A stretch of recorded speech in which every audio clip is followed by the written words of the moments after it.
Subhanalladzi asra bi 'abdihi lailan minal masjidil haram ilal masjidil aqsa alladzi barakna haulah. Yang kami berkahi dua masjid itu dan tempat-tempat di sekitarnya. Wah, berkah.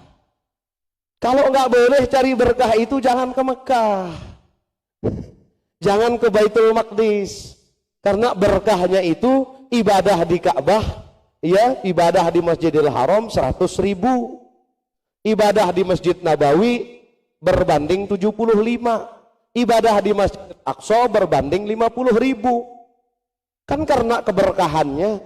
Keberkahan itu yang kita cari, bukan kita pergi ke Mekah borong kocor kuning, sidut kuning, ibu-ibu luwe lepekentet ini, jauh hambal belik-belik, ujung-ujungnya hasil pabrik Turki, iya kan? Turki yang punya, kita bawa besar-besar. Sekarang itu ibu-ibu sudah tahu, maka betul-betul beli sirluk ngena, share, artinya share location, cara nengke bagi lokasi badak pedagang nu tahu datang barang nu COD kena bajar tahu mau datang barang kena mudah nengke ano. Tetapi dari hal-hal yang berbau dunia ini kita arahkan bagaimana bernilai akhirat ano. Jadi tidak salah dengan masjid ini, di situ tempat yang diberkahi itu loh. Jadi jangan kita larang orang untuk cari keberkahan Allah. Bahkan Nabi Allah Zakaria, ketika beliau ini belum mendapat keturunan, ya, beliau belum mendapat keturunan, dia heran terhadap apa yang terjadi pada Siti Maryam, ponaannya. Dia heran, loh kok Siti Maryam ini Allah takdirkan dengan kudrat dan iradahnya dia bisa punya keturunan, padahal Allah jadikan dia tanpa suami. Akhirnya dia kemudian berpikir, merenung Nabi Zakaria, buka lagi di Quran. Kullama dakhala 'alaiha Zakaria wajada 'indaha rizqa. Setiap kali Nabi Zakaria masuk ke dalam tempat peribadatan Siti Maryam ini, dijumpai di sana bahan makanan, buah-buahan yang ada di musim hujan ada di musim panas, buah-buahan yang ada di musim panas ada di musim hujan. Menurut sebagian ulama tafsir juga karena rizki itu bukan hanya berbentuk bahan makanan, tetapi keturunan itu juga rizki. Akhirnya Nabi Zakaria mengatakan, malaki haza, dari mana ini makanan dari mana?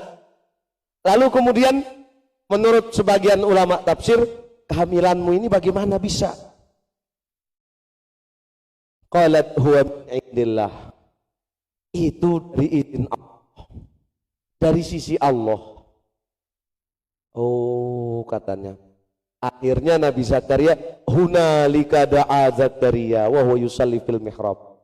Akhirnya mau yangen Nabi Zakaria sang tene gana tau berdoa gana.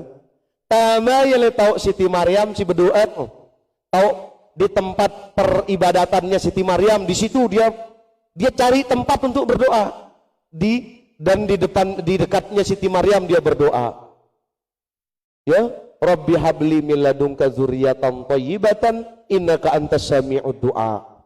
Nih resep dengan sini teman berdua keturunan. Beta tahu si yakinin itu makbul doa. Nabi Zakaria yakin di tempatnya Siti Maryam itu bukan tempat main-main. Akhirnya dia berdoa di situ, di sini makbul kayaknya doa. Kenapa enggak di tempat peribadatannya sendiri? Ada hadisnya memang ketika kita ada tempat ibadah khusus di rumah,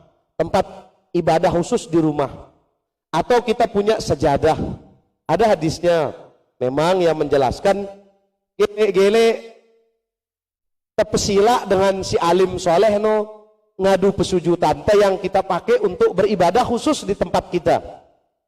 Suruh sujud dulu sembayang le sujadah tino pok sujadah timpa balik ino kadu beribadah tok khusus le balik. Untuk apa? Tentu Nabi juga ini tabarukan, mengharap keberkahan dari Allah. Nabi pun juga pada saat Isra wal Mi'raj disuruh turun oleh malaikat Jibril dari buruk itu di Baitul Lahmi. Lamun kalau orang Yahudi di Israel itu, di Palestina itu Bethlehem ngena, Baitul Lahmi. Ya kurang lebih lah 2 meter kali 2,5 meter lah kurang lebih.